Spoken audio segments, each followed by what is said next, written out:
Assalamualaikum warahmatullahi wabarakatuh. Teman-teman, ketemu lagi di channel saya Nana Esa.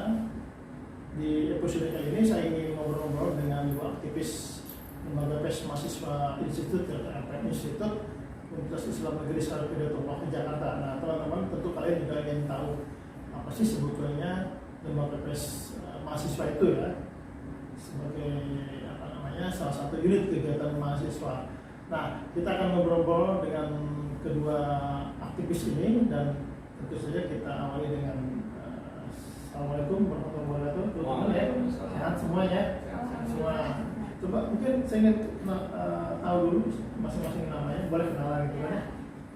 Salam buat teman-teman, saya Vita Ayun, biasa dipanggil Ayun, selaku pimpinan umum dari Lembaga Pers Mahasiswa Institut. Ya, dan saya Maulana Ali Firdaus sebagai pemimpin redaksi LPM Institut. Salam kenal semuanya. Kuliahnya jurusan? Iya, untuk kuliah saya di jurusan Hukum Pidana Islam, Fakultas Syariah dan Hukum. Iya. Fakultas Syariah dan Hukum. Iya. Ya, dan saya mahasiswa komunikasi dan penyiaran Islam di Fakultas Dakwah dan Ilmu Komunikasi. Ternyata satu wadah, beda latar belakang pendidikannya gitu kan. Saya ingin tanya dulu ke Ayun ya, sebagai pemimpin umum ini luar biasa ya, pemimpin umum dari media tersebut ya. Mungkin bisa dijelaskan apa sih LPM Institut itu? Iya, teman-teman, Lembaga Pers Mahasiswa Institut merupakan unit kegiatan mahasiswa yang bergerak di bidang kepenulisan, yaitu kita itu sebagai media penyaji informasi seputar kegiatan-kegiatan UIN Jakarta. Iya. Jadi lembaga pers mahasiswa itu sendiri sebagai wadah. Iya, wadah sebagai wadah mahasiswa untuk mendalami dunia jurnalistik khususnya. Ya. Termasuk juga yang yang ingin mengembangkan organisasinya. Iya, benar sekali. Jadi di LPM Institute ini kita ada 4 subunit. Jadi ada dari pertama itu ada BPH, BPH itu Badan Pengurus Harian, ya. Gitu. Kemudian ada redaksi itu yang redaksional. Iya, redaksional itu yang mengurusi segala terkait kepenulisan. Perusahaan ada redaksional itu iya, ya. Kemudian ada Gitu perusahaan ya. dan ada litbang, iya Pak. Redaksional sama perusahaan. Iya. Nah, ya tentu sebagai berarti pemimpin umum itu lebih menangani perusahaannya atau kedua-duanya? Organisasi, iya. Untuk Atau semuanya? keseluruhan Kan namanya organisasi, pemimpin umum iya. ya. Untuk keseluruhan menghandle keseluruhan organisasi. Oh gitu ya. Iya. Kan kalau misalnya di media media luarnya gitu kan ada namanya general manager. Nah, ini berarti pemimpin sama dengan general Iya. manager yang menjembatani antara produksi dan dunia usaha gitu kan. Seperti itu. Nah, tadi kan wadah organisasi, wadah untuk media publikasi ya. Iya. LPM itu untuk media publikasi begitu ya. Iya. Nah, saya ingin tanya ke Pak Nur sebagai pemimpin redaksi, ingin tahu seperti apa sih konten institut itu ya, mungkin teman-teman mahasiswa ini kan pengen tahu. Oke. Produknya seperti apa sih? Oke, jadi kalau untuk produk jurnalistik kami itu ada berbagai macam bentuknya ya. Ada yang dalam bentuk digital dan ada juga yang dalam bentuk fisik. Ya. Kalau yang dalam bentuk digital itu kami punya portal berita online yang namanya www.lpminstitute.com. Lamanya ya. Iya, namanya. Kemudian kami juga punya akun Instagram di @lpminstitute. Ada juga akun Twitter sama juga @lpminstitute, dan kemudian kami juga punya kanal YouTube namanya LPM Institute juga. Tapi yang portal tadi formatnya itu apakah memang media-media portal umumnya atau modifikasi dari media cetak lalu dibuat semacam e-paper, newspaper itu? Gimana? Ya, jadi kalau untuk portal berita online itu di sana terdiri dari berbagai macam rubrik ya. Ada laporan utama, ada laporan khusus, ada kampusiana, ada resensi, ada cerpen ya. Pokoknya Tapi itu formatnya bukan format majalah atau tabloid bukan ya? Ya. Bukan majalah digital kayak itu bukan ya? Ya, jadi di portal online itu juga kami memuat konten-konten yang apa namanya produk jurnalistik kami yang juga ada dalam bentuk cetaknya gitu seperti itu kan majalah, cetak, tapi didigitalisasi, digitalisasi lalu juga, publikasi portal tadi. ya betul. Oh gitu. Kalau yang apa namanya, yang portal tadi itu berarti rutin ya? Kalau untuk portal itu kami berusaha semaksimal mungkin untuk terbit secara rutin ya, kalau bisa tiap hari ya tiap hari. Oh gitu. Nah, ini saya ingin ke Ayu mungkin bahwa untuk mengelola lembaga pers mahasiswa tadi itu kan umumnya kan mahasiswa yang mengelola ya, gitu, bukan orang lain ya. Nah, seperti apa sih sebetulnya program mahasiswa yang ada di dalam LPM itu? Kebetulan minat dari teman-teman mahasiswa untuk bergabung ke lembaga pers institut itu sangat banyak ya Pak. Betul. Iya, sangat banyak. Tapi untuk continue menjadi anggotanya, kita memang beberapa melakukan seleksi. Seleksi diantaranya yaitu yang mereka continue memberikan kontribusi terkait berita, kepenulisan, iya. Itu mereka akan tetap bergabung dan dilantik kemudian menjadi anggota hingga kepengurusan itu. Nah, untuk kita SDMM saat ini ada 27 ya. Ada 27. Iya, iya, alhamdulillah. Dan itu aktif semua. Alhamdulillah aktif semua. Jadi kita ada yang aktif di bagian infografis, ada juga yang follow up sebagai reporter, kemudian dari pengurus kita membantu bagian editing terkait kepenulisannya. Oh, Iya. beda-beda. Dan dari 20 tadi memang tidak semuanya fokus di redaksi. Iya. Jadi ada yang menulis gitu kan, maksudnya Iya, ya. ada yang desain gitu. Ada desain, Iya. ada Iya. bank, Fotografer. bank juga ada. Iya, ada Fotografer. Oh, dari satu Iya. berbagai bidang ya. Iya. Jadi bagaimana untuk tenaga yang mengolah itu sendiri, proses produknya seperti apa? Untuk itu memang dari awal, tapi kita fokusnya tetap di kepenulisannya ya. Semua basicnya semua harus bisa menulis tentunya, karena kita kan sebagai wadah untuk jurnalistik ya, belajar terkait jurnalistik, dasarnya pasti semuanya harus bisa menulis terlebih Punya dahulu. concern menulis Iya, lah ya. seperti itu. Nah, beberapa emang anggota kita yang memiliki nilai lebih dalam bidang seperti desain ataupun fotografi, itu nanti kita akan melakukan pembimbingan atau memberikan pelatihan khusus. Oh Iya. gitu. Nah, Dan dari hal situlah penulisannya? iya, penulisan, kemudian fotografi maupun desain tersebut. Oh, masing-masing mereka Iya. dilatih secara khusus. Iya. Gitu. Kemudian kalau sudah memang matang ya, mereka fokus untuk bidang-bidang tersebut. Tapi tentunya ya walaupun sudah terfokus, tidak salah juga kalau mereka juga harus memiliki basic kepenulisan gitu. Jadi untuk kepenulisan semua harus bisa. Gitu ya.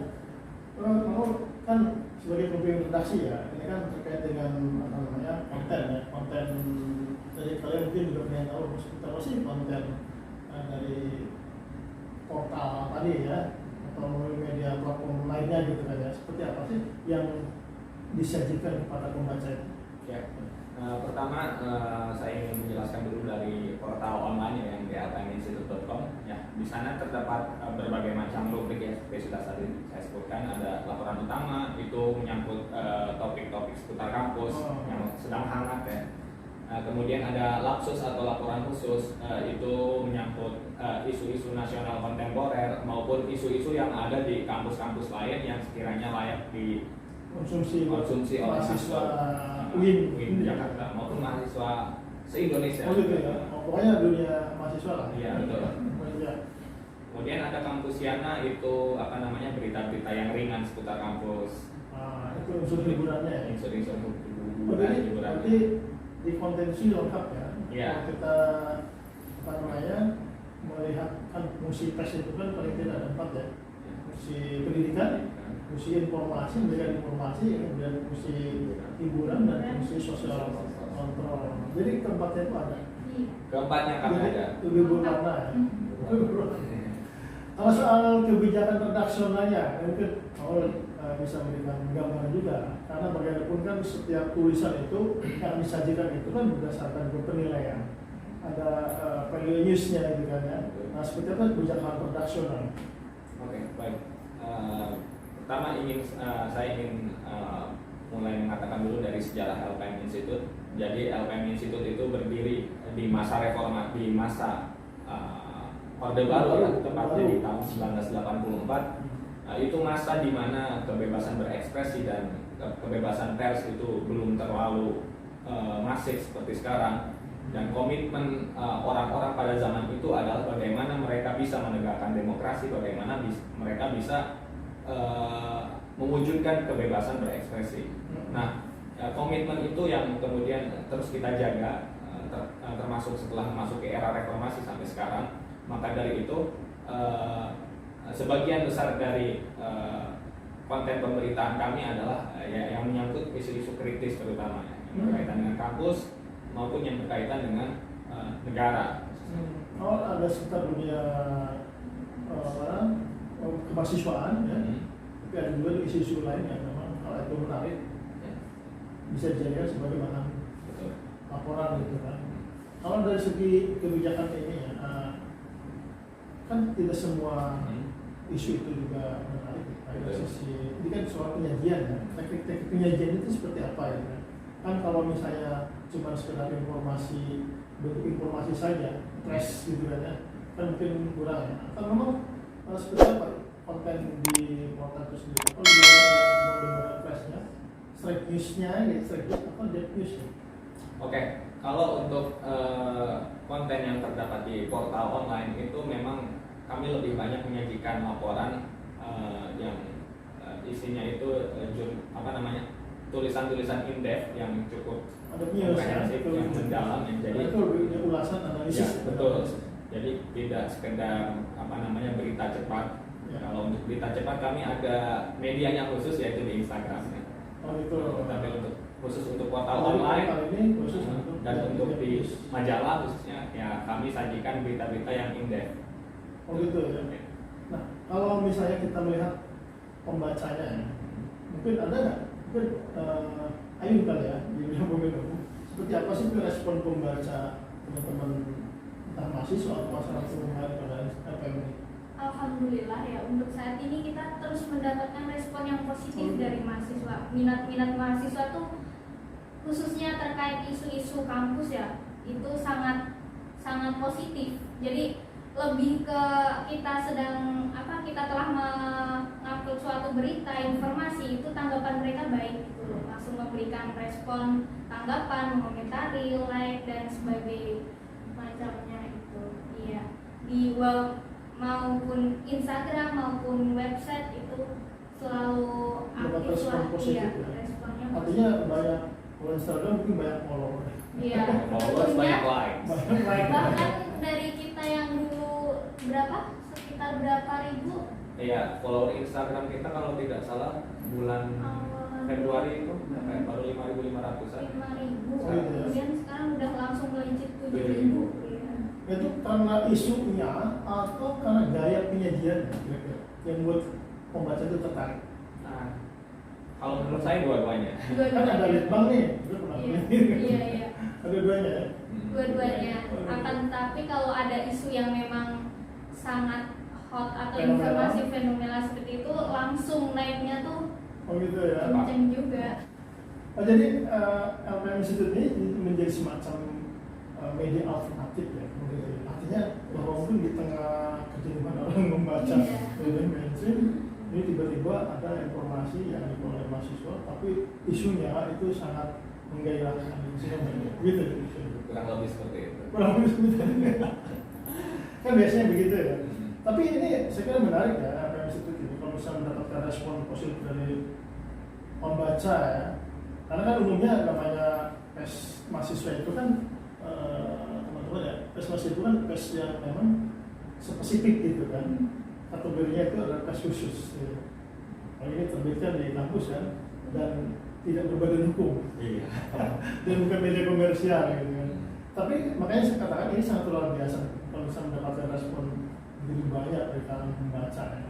Ini kira-kira apa yang menggairahkan pembaca itu sedemikian euforia untuk menolong portal Institut atau yang lain? Yang pasti terutama karena kecenderungan mahasiswa sendiri itu ya, terutama karena target market kita yang paling besar adalah mahasiswa, dan mahasiswa punya kecenderungan pemikiran yang ke arah kritis, dan kebetulan berita-berita kami juga bisa memfasilitasi pemikiran-pemikiran mereka itu. Jadi aspirasinya bisa masuk aspirasi ya, aspirasi. Itu juga menjadi salah satu indikator. Iya. Atau mungkin media pers umum kan juga saya kira kalau untuk yang model independen ya, saya kira kan bergairah juga sangat keras juga. Atau memang ada ketidakberanian kalau untuk mengkritik misalnya gitu kan, pers ini kan kayaknya semacam beban ya. Mau beredar lah gitu. Iya kan? Ada beban kan? Tidak ada yang jadi korban kan? Ya kita hanya bukan untuk cari duit. Iya. Beda dengan pers umum ya, yang lahannya di situ. Kalau beredar, kemana kita mau kerja? Ada pemikiran seperti itu nggak? Ya, tentu karena kita berada karena status kita. Jadi lebih berani maksudnya. Ya, tapi memang terus terang karena berhubung status kita sebagai unit kegiatan mahasiswa yang berada di bawah naungan kampus, di bawah birokrasi kampus, memang terkadang ada ya sedikit dinamika lah dalam proses kegiatan kami. Tapi itu sama sekali tidak menyurutkan kami, karena ya itu tadi, kami bekerja juga tidak dibayar. Jadi tidak ada resiko apapun. Tidak ada beban. Tidak ada beban. Tapi sejauh memang itu menyuarakan kebenaran. Iya, betul. Tidak salah. Tidak Iya, salah. tidak salah. Kulil haqqa walau kana murran. Iya. Ada Bukan kebijakan independen. dari pemimpin umumnya gitu kan itu di kampus ini kan. Tadi sosial kontrolnya juga ada ya. Terkait dengan kebijakan kampus itu seperti apa sikapnya?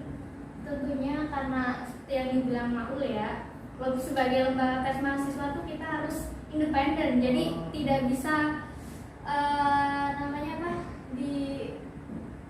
Kita punya sikap anti Iya. intervensi. anti intervensi Oh, gitu, gitu. ya. Jadi kita benar-benar tidak bisa diulik oleh disetir oleh politik manapun. Jadi kita betul. benar-benar mengedepankan independensi dari mahasiswa. Iya. Ya sejauh itu tadi bahasanya ya, walau karena murah. Iya. Kuliah aku walau karena murah ini kan luar biasa ya. Dan sejauh ini memang kritis ya. Iya. Untuk isi-isinya pasti kita kritis, seperti kita mengawal terkait penurunan UKT, kemudian terkait birokrasi kemahasiswaan ataupun isu-isu politik, kita harus selalu up to date ya.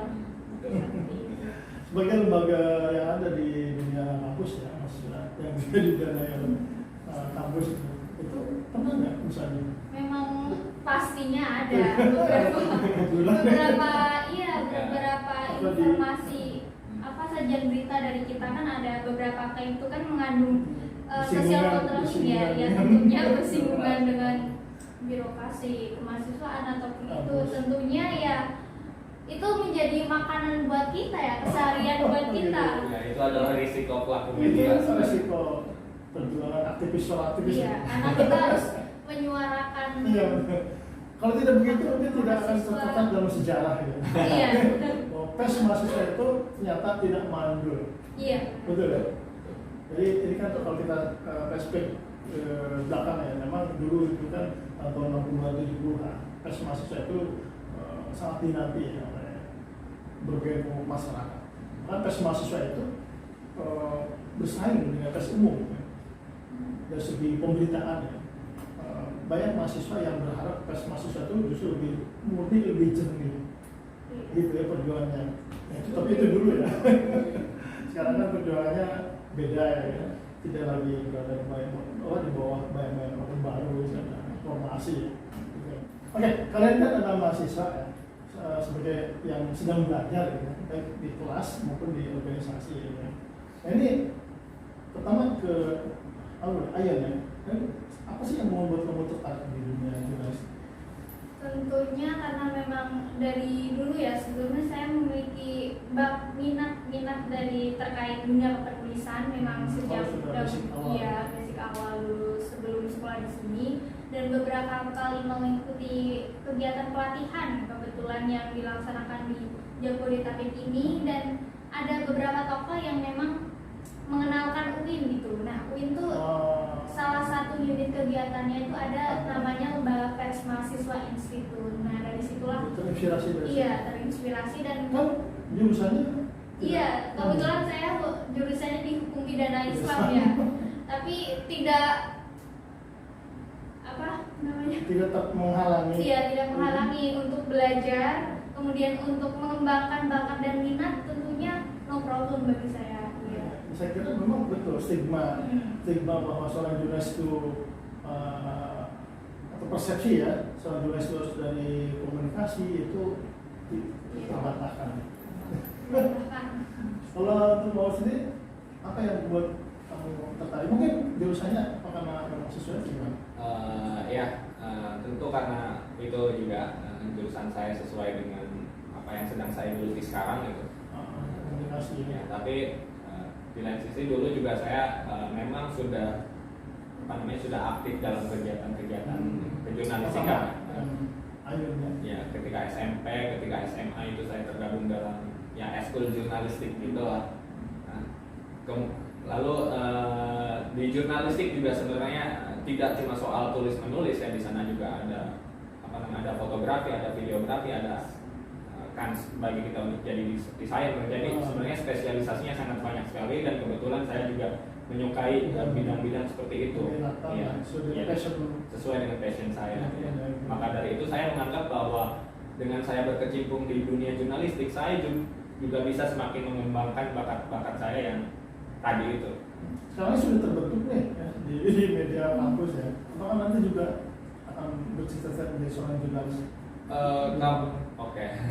Kalau cita-cita utama sebetulnya bukan jadi jurnalis ya, tapi saya juga turut mengconsider bahwa diri saya nanti akan jadi jurnalis. Tapi kalau jadi cita-cita paling utama saya tentu bukan. Oh jadi gitu. Tapi kan bagus kalau misalkan jadi seorang jurnalis, dia nanti akan bisa menjadi apapun. Iya betul. Ya seperti tadi yang saya bilang, saya akan mengconsider untuk menjadi jurnalis, meskipun mungkin tidak akan terlalu kontinu ya, karena saya punya visi dan misi lain kemudian hari. Lain jadi gimana? Ya. Orang hukum. Ya tentunya untuk terkait pekerjaan kedepannya mungkin nggak linear ke jurnalistik juga ya, lebih ke karena basic keluarga juga pengusaha, cuma ini untuk sekedar mengembangkan iya bakat minat hobi juga. Dan memang di jurnalistik ini kita banyak sekali mendapatkan ilmu, kemudian relasi, itu sangat bermanfaat penting sih. Ya? Iya sangat. Membangun jaringan networking. Nah, termasuk juga mental. Betul. Iya. Ya kan? Iya. Betul ya. Karena menjadi seorang jurnalis kan mental kita terbentuk, nyali kita jadi berhadapan dengan orang itu Dengan tokoh-tokoh kecil, besar, ya? iya. Gitu ya. Kalau kan yang namanya berorganisasi itu kan itu juga banyak kesibukan ya. Sementara kalian kan masih kuliah nih, seperti apa menyeimbangkan antara aktivisme di organisasi dengan prestasi di bangku kuliah. Mau dulu boleh cerita. Oke, jadi pertama yang ingin saya sampaikan ya kepada teman-teman yang menonton semua adalah ya, pertama tentu kita harus tahu diri kita masing-masing ya. Kita harus harus tahu diri kita masing-masing dan harus bisa membagi waktu kita dan harus tahu kemampuan kita gitu. Nah, kalau untuk saya pribadi, saya melihat bahwa saya bisa menyesuaikan kegiatan di organisasi dan kegiatan perkuliahan karena memang perkuliahan saya sendiri tidak begitu padat dan tidak begitu melelahkan ya. Jadi saya bisa membagi waktu saya dan gitu. Jadi ada rumah kedua. Ada rumah kedua. Selain di kelas ya. Dan kebetulan jurusan yang saya geluti juga cukup linear dengan apa yang saya sesuai ya. Jadi justru itu saling melengkapi. Di kuliah saya belajar teorinya, di LKM Institute saya belajar prakteknya. Bahkan dalam beberapa kesempatan saya sering berpikir bahwa kuliah saya ini sebenarnya di LKM Institute, bukan di kelas. Wah ini ekstrim. Tapi Kayak mahasiswa Pikiran yang baru. Iya. betah di sekretariat. Enggak lah. Kalau Ain gimana nih? Kuliahnya, Iya. organisasinya. Tentunya sebagai mahasiswa kita harus pandai-pandai ya, meskipun aktif dalam organisasi, tentunya kita juga tetap mengutamakan kuliah kita, karena tentunya tujuan kita kan untuk Kuliah. ke UIN untuk kuliah tentunya. Nah, tapi buat teman-teman jangan pesimis, kalau kita udah niat keduanya, udah ada minat, senang nyaman mengikuti kegiatan, pasti kita juga akan continue pandai membagi waktu dan bisa mengolahnya lah. Kita tetap bisa menyesuaikan diri di kelas, kampus perkuliahan, kita juga tetap aktif dalam kegiatan organisasi gitu. Yang penting seimbang gitu. Iya, seimbang tentunya. Oke. Nah, saya ingin mungkin juga sebagai closing. Nah, tentu mahasiswa kan ingin mengetahui banyak ya, tentang LPM Institute ini. Nah, kira-kira apa yang ingin disampaikan ke teman-teman? Ya, saya ingin sampaikan bahwa dunia jurnalistik itu tidak semata-mata adalah media bagi kita untuk belajar tulis menulis atau belajar menjadi seorang reporter atau ya hanya berkecimpung di di kegiatan redaksional. Tapi jurnalistik itu sebenarnya lebih dari itu. Di sana kita bisa mengembangkan minat dan bakat kita bisa memperluas wawasan kita. Kita juga bisa mencari relasi sebanyak mungkin, ya, karena kita akan bertemu dengan banyak orang di sana. Jadi persepsi bahwa dengan kita belajar jurnalistik kita akan jadi wartawan, ya kita semata-mata hanya ingin jadi wartawan, itu adalah persepsi yang sangat yang salah besar. Justru di jurnalistik itu kita bisa berbagai bisa belajar berbagai macam hal, bisa belajar banyak hal, dan yang pasti karena setelah saya berkecimpung di LPM Institute ini, saya belajar mengenai ilmu jurnalistik. Saya juga akhirnya menjadi lebih tahu tentang apa itu hakikat keilmuan saya selama kuliah ini, menjadi seorang akademisi yang objektif gitu, menjadi seorang yang punya integritas. Itu semuanya dipelajari di ilmu jurnalistik. Lebih seperti itu. Kalau Ayo gimana? Ya, dan tentunya selain kita belajar menimba ilmu, kita juga pasti banyak pengalaman ya. Dari pengalaman-pengalaman tersebut, dari mulai kita liputan, kemudian kita ada kumpul-kumpul rapat, mengkoordinir gimana sih organisasi yang baik, hingga menghasilkan produk-produk seperti media cetak maupun kreativitas mahasiswa, itu akan menambah pengalaman kita. Nah, kalau misalnya ada teman-teman nih pengen ikut nih, gimana nih? Iya. Apa sarannya?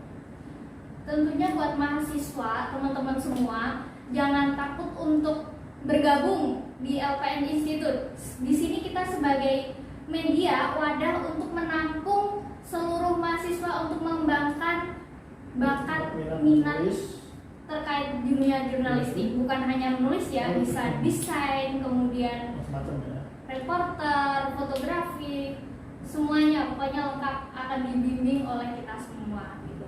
Dan tentunya kita terkait pemberian ilmu pelatihan itu kita mengundang beberapa senior yang memang sudah aktif di media-media nasional. Iya. Tetap dibimbing oleh senior-senior yang sudah berpengalaman gitu. Ya, banyak juga kalau begitu alumni institut banyak tersebar luas di jadi ini aset ya. Iya. Membantu pengembangan. Oke, saya kira terima kasih Ayun ya atas informasinya tentang lembaga pers mahasiswa institut. Mudah-mudahan ini informasi bermanfaat bagi mahasiswa. Teman-teman, ya tadi perbincangan dengan dua aktivis ini, kemudian tokoh elitnya ya. Ada pemimpin umum, kemudian ada pemimpin fraksi ya. Saya kira mereka berdua punya peran yang sangat strategis dalam pengembangan pengelolaan lembaga pers mahasiswa institut. Jadi sekali lagi nggak usah tidak usah khawatir ya bahwa dunia pers itu adalah dunia yang saya tidak mengatakan dunia suram. Mungkin banyak menjanjikan juga. Oke, baik, terima kasih. Itu saja video dari saya, jangan lupa untuk like, subscribe, dan juga komentarnya. Share juga ke media sosial yang kalian punya. Sekian, terima kasih. Assalamualaikum warahmatullahi wabarakatuh.